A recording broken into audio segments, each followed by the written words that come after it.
sebelum saya menyampaikan firman Tuhan, saya ingin menyanyikan sebuah pujian bagi Tuhan dan untuk saudara dengarkan baik-baik.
Salam saudara pemirsa, selamat berjumpa kembali dengan kami dalam program Berita Pengharapan. Hari ini saya ingin menolong kita sekalian, kita mulai memasuki bulan November. Bulan terakhir sebelum kita memasuki bulan Natal.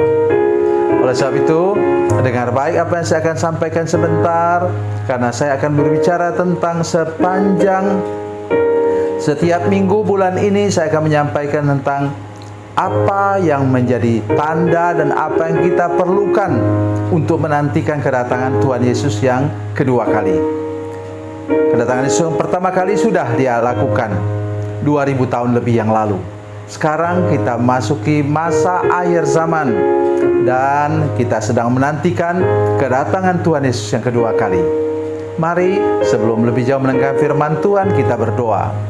Bapa, dalam nama Yesus, terima kasih banyak untuk kebenaran firman Tuhan yang kami dengar, terutama firman Tuhan yang luar biasa yang kami dengarkan sepanjang bulan ini Tuhan, khususnya pada hari Minggu. Berkati kami Tuhan dengan firman Tuhan hari ini. Beri anugerah untuk mengerti dan buka akal pikiran kami dan kuasa Roh Kudus untuk menangkap maksud firman Tuhan ini. Terima kasih Bapa di surga. Kami mengucap syukur kepadamu dan siap mendengarkan firman Tuhan dalam nama Yesus. Amin. Saudara pemirsa, mari kita membaca firman Tuhan hari ini. Saya akan menyampaikannya dari Injil Matius pasal 24 ayat 1 sampai 14. Matius 24 ayat 1 sampai 14.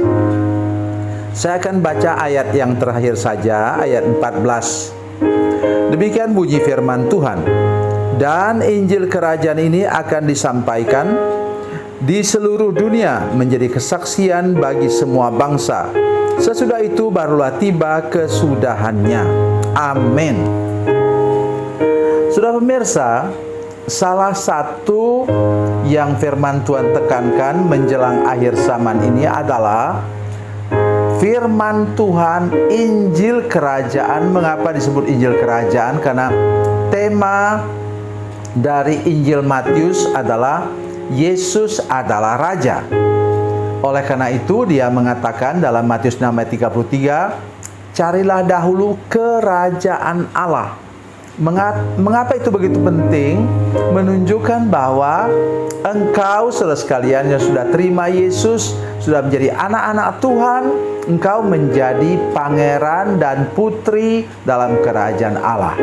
Nah, firman Tuhan tadi mengatakan bahwa Injil Kerajaan Allah itu harus disampaikan ke seluruh dunia, diberitakan ke seluruh dunia, supaya lebih banyak orang lagi sudah menyaksikan program ini yang belum menjadi anak-anak Tuhan. Mari saya mendorong kita untuk lebih mendekati akhir zaman ini, saudara, lebih lagi untuk mau bertobat, buka hati dan terima Yesus, dan dilepaskan dari kutuk. Itu yang menyebabkan saudara menjadi putra dan putri kerajaan Allah, pangeran dan princess kerajaan Allah. Dan engkau akan menikmati semua hak istimewa sebagai anak dari raja di atas segala raja. Saudara pemirsa, beberapa hal yang amat sangat penting di sini. Menjelang akhir zaman, saudara sekalian, menjelang akhir zaman itu, saudara sekalian, maka kejahatan katanya semakin merajalela. Dan kita sudah bisa melihat dengan mata kepala kita sendiri di mana kejahatan semakin merajalela. Dan akibatnya kalau saudara salah menilainya, kalau saudara tidak mengerti tentang akhir zaman, mari kita baca bersama-sama ayat yang ke-12. Dengar ayat 12. Dan karena makin bertambahnya kedurhakaan, maka kasih kebanyakan orang akan menjadi dingin. Kalau kita hitung secara kalkulasi, 60%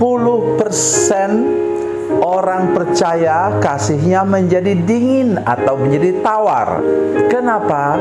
Dia lihat, mengapa Tuhan biarkan kejahatan semakin merajalela? Tolong engkau dengar firman Tuhan hari ini. Engkau harus menang mengatasinya.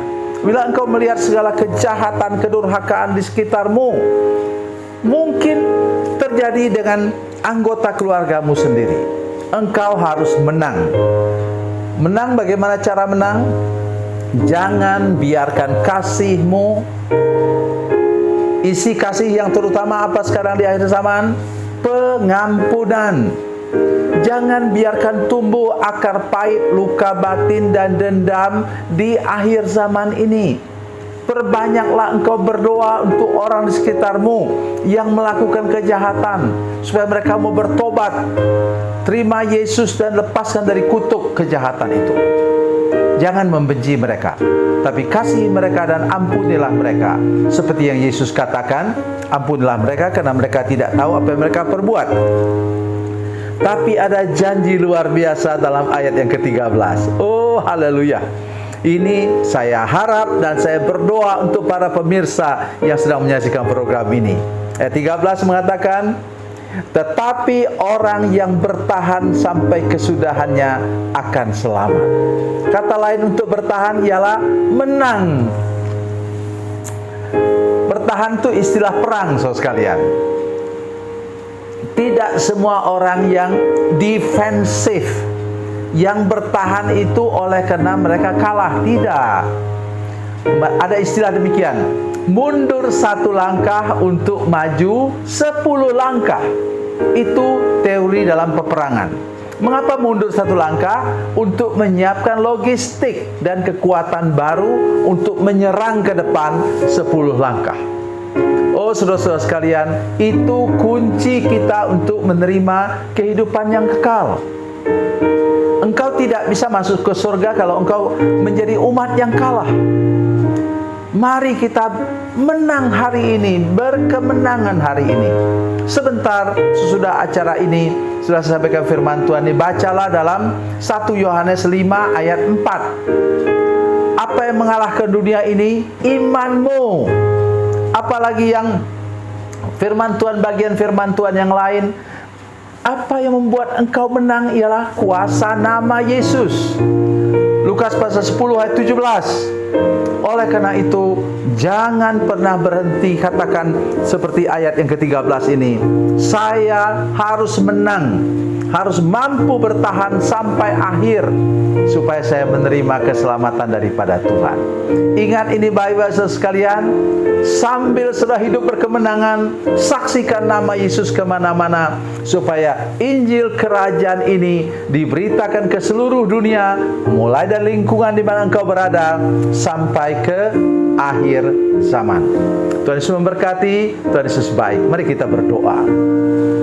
Bapa, dalam nama Yesus, sementara kami menantikan kedatangan-Mu yang kedua kali, tolong semua pemirsa Tuhan, semua jemaat kami yang menyaksikan program ini untuk hatinya tidak pernah menjadi dingin, tapi tetap hangat, tetap cair, supaya dapat memberitakan Injil kepada orang lain.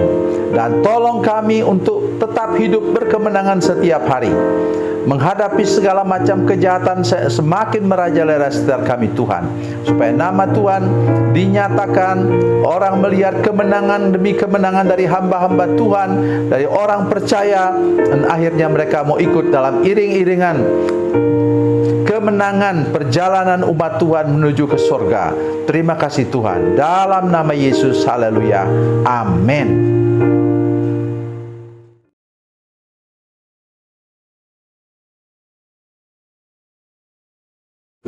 Salam saudara pemirsa, mengakhiri program ini, saya mohon kepada saudara-saudara pemirsa sekalian untuk bila saudara menyaksikan program ini melalui channel YouTube, maka tekan subscribe dan bunyikan lonceng. Dan bila saudara menyaksikan program ini melalui channel Facebook, tolong saudara-saudara sekalian tekan like dan juga komen. Dan demikian pula bila sudah menyaksikan program Makanan Bergizi hari ini yang tertulis, maka tekan yang sama juga, tekan like dan tekan komen. Dan tolong saudara-saudara sekalian untuk membagikan program ini, share program ini di channel saudara-saudara sekalian, supaya lebih banyak lagi orang diberkati melalui program ini. Tuhan Yesus memberkati, Tuhan Yesus baik.